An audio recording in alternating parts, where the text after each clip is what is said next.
மீண்டும் உங்களை நாம் சந்திப்பதிலே மகிழ்ச்சி அடைகின்றோம். நான் இலங்கையில் இருந்து பதுளை போதனா வைத்தியசாலையில் இருந்து வைத்தியர் கிருஷான் வேதநாயகம்.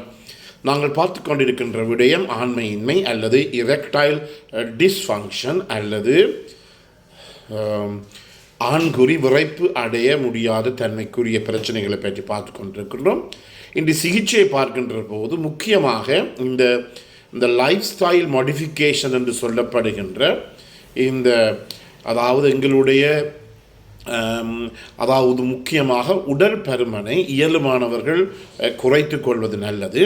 பலதரப்பட்ட ஆராய்ச்சி முடிவுகள் ரிசர்ச் ஸ்டடீஸ் என்ன சொல்லுகிறது என்றால், ஒரு ஆண் தன்னுடைய உடல் திணிவினுடைய 10% குறைக்கின்ற போது அவருடைய இந்த இரெக்டைல் டிஸ்ஃபங்க்ஷன் ஆனது 30% அதிகரிப்பதாக எங்களுக்கு ரிசர்ச் ஸ்டடி சொல்லி இருக்கின்றது. எனவே பல ஒபீஸ் ஆண்களை எடுத்து, குண்டான பருமனான ஆண்களை எடுத்து அவர்களுடைய இரெக்டைல் டிஸ்ஃபங்க்ஷனும் பிறகு அவர்களுடைய லைஃப் ஸ்டைல் சேஞ்சஸ், அதாவது மோடிஃபிகேஷன், லைஃப் ஸ்டைல் மோடிஃபிகேஷன் சொல்லலாம், லைஃப் ஸ்டைல் சேஞ்சஸ் சொல்லலாம், அதனுடைய வாழ்க்கை நடைமுறையை மாற்றுகின்ற போது முக்கியமாக இந்த போஷாக்குள் உணவுகளை உட்கொள்வது, உடல் பருமனை ஏற்படுத்த உணவுகளை தவிர்த்து கொள்வது, அடுத்த சங்க் ஃபுட்ஸ் என்று சொல்லப்படுகின்ற இந்த கடைகளில் விற்கின்ற ஃபாஸ்ட் ஃபுட்ஸை குறைத்து கொள்வது, இவ்வாறு அதே நேரத்தில் இந்த வீட் ஃப்ளவர் போன்றவர்களை நாங்கள் சொல்லுவோம், கோதுமை என்று சொல்லுவோம், இந்த வீட் ஃப்ளவரை குறைத்துக் கொள்வது போன்ற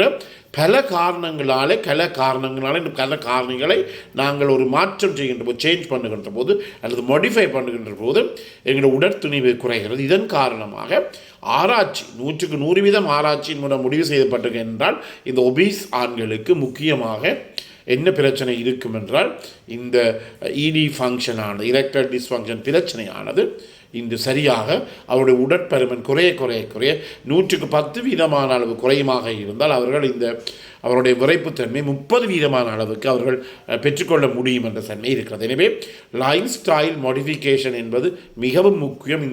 இவ்வளவு நாடு நான் செய்து கொண்டிருக்கிற நிகழ்ச்சியில் உங்களுக்கு தெரியும், ஒவ்வொரு முறையும் அதைத்தான் நான் மீண்டும் சொல்லிக்கொண்டிருக்கின்றேன்.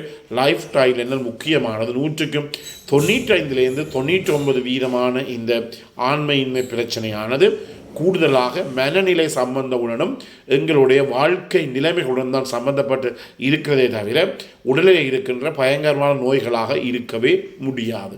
மிக முக்கியமானது. எனவே இதை நீங்கள் கவனித்துக் கொள்வது மிகவும் நல்லது. அடுத்ததாக சிகிச்சை முறைகளில் முக்கியமானது என்னவென்றால், அதாவது சிகிச்சை அளிக்கக்கூடிய கியூரபிள் டிசீஸ், நாங்கள் அதற்கு சிகிச்சை பெற வேண்டும். முக்கியமாக டயபிட்டிஸ் மெலைட்டஸ், நீரழிவு நோய், அதை எங்களுடைய கட்டுப்பாட்டுக்குள்ளே கட்டாயமாக, அதாவது பிளட் சுகர் இருக்கிறது, இரத்தத்தில் சீனி இருக்கின்ற நேரத்தை கட்டாயமாக கட்டுப்பாட்டில் வைத்திருக்க வேண்டும். உங்களுக்கு தெரியும், நான் முதலில் கூட இதை நடத்தியிருக்கேன், நிகழ்ச்சியை கேட்டுக்கொண்டிருந்தால் எங்களுடைய ஃபாஸ்டிங் பிளட் சுகர் 126 mg/dL இருக்க வேண்டும், அல்லது மில்லிமோலிலே சொல்ல போனால் 6.1 mmol/L இருக்க வேண்டும்.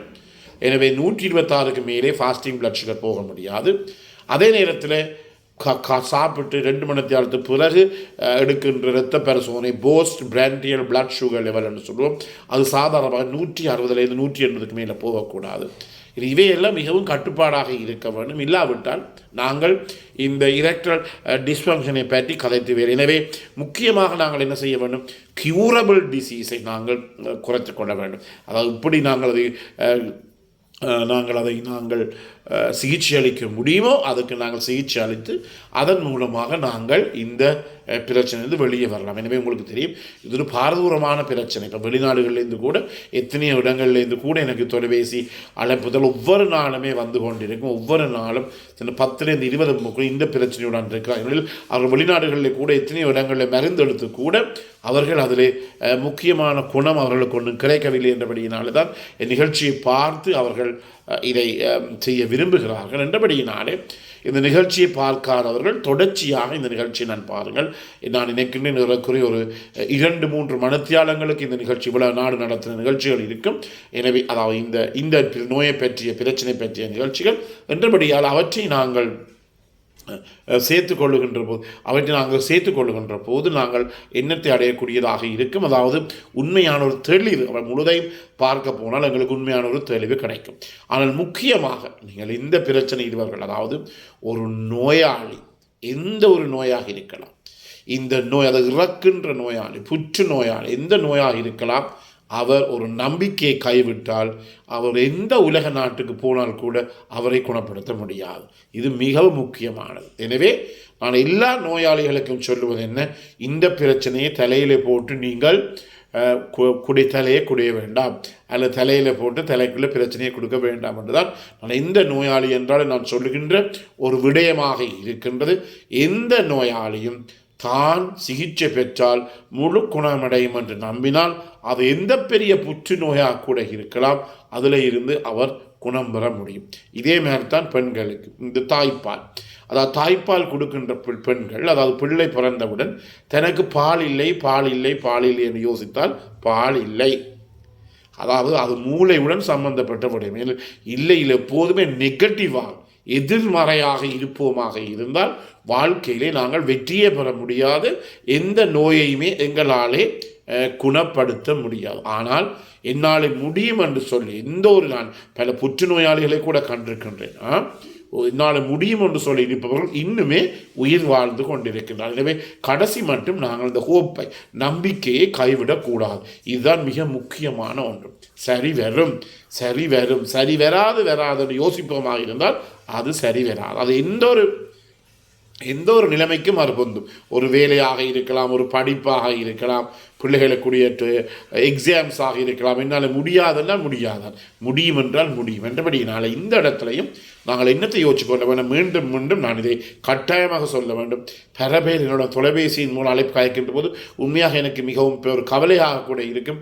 ஏன் இவர்கள் இப்படிப்பட்ட பாரதூரமான பிரச்சனைக்கு போய்கொண்டிருக்கிறார்கள் என்று உங்களுக்கு தெரியும். வெளிநாடுகளிலே எல்லா நாடுகளிலும் கூட 84 எங்களுடைய சிகிச்சை நிலையங்களுக்கு சில வேளையிலே 83, 85 வயதுடையவர்கள் கூட வருகிறார்கள். அவர்களுக்கு இந்த பாலியல் நோய்களில் தொற்று ஏற்பட்டும், அதாவது செக்ஷுவலி டிரான்ஸ்மிட்டட் டிசீஸுடன் அவர்கள் வருகிறார்கள். அந்த பாலியல் நோய்கள் காரணமே அவர்கள் செக்ஸிலே இந்த வயசிலும் கூட ஆக்டிவாக இருக்கின்ற போது அவர்கள் இன்னும் திடகாத்திரமாக இருக்கலாம்.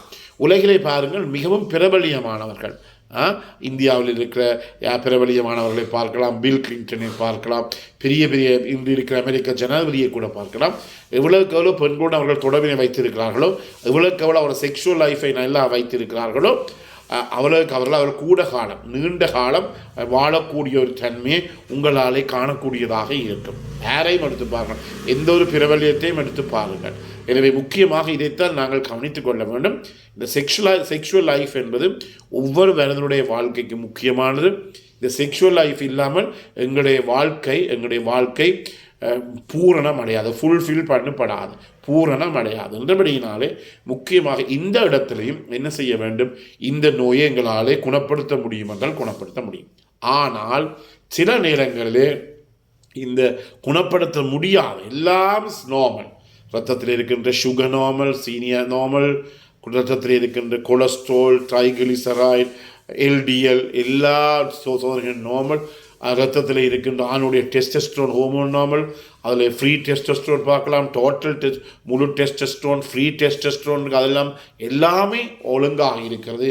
ஆனால் பிரச்சனை வருகின்ற போது அந்த இடத்துல நாங்கள் இதற்குரிய மருந்துகளை தொடங்க வேண்டும். அடுத்த நிகழ்ச்சி இதை பற்றி நாங்கள் பார்த்து கொள்ளலாம். இந்த நிகழ்ச்சி பிடித்திருந்தால் லைக் பண்ணுங்கள், ஷேர் பண்ணுங்கள், பார்க்க அறிமுகப்படுத்துங்கள். நேரடியாக தொடர்புகளை கொள்ள வேண்டுமா என்றால் 0094 777 35 62 45 மூலம் தொடர்பு கொள்ள முடியும். பிறந்திருக்கின்ற அவங்க அனைவருக்கும் இனிய நாளாக அனைவருக்கும் பொதுவான இறைவனை வேண்டி விடைபெறுகிறேன். நன்றி, வணக்கம்.